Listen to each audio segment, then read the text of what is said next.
नाच करे नाच के देखावा, एही लइकवन के मन बहलावा।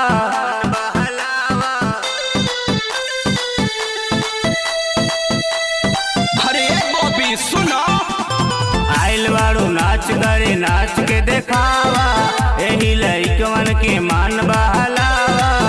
सुना होटल लिए से किस पहुँचाई दे तू,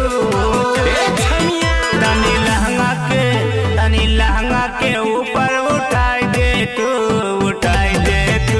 यही लइकन के मन बहलाई दे तू, लाई दे तू।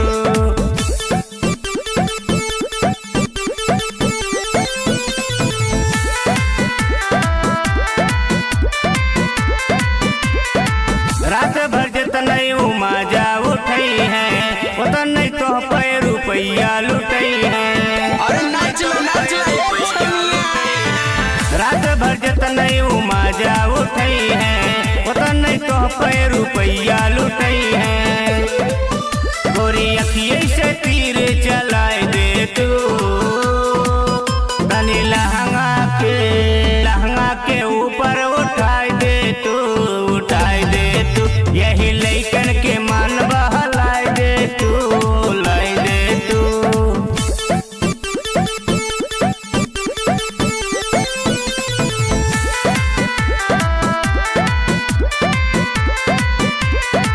पतली कमरिया तू असला चकावा, यही लइकवन के मन बहलावा।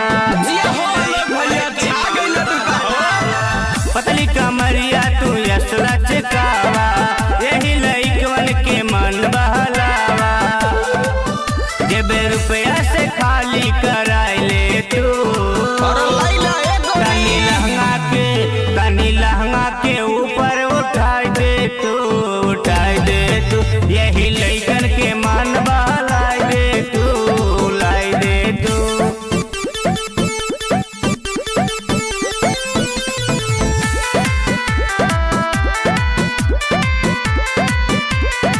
कहे जितेंद्र बाड़ू गजबे तू माल हो, देखा आकाशो बैल बा बेहाल हो।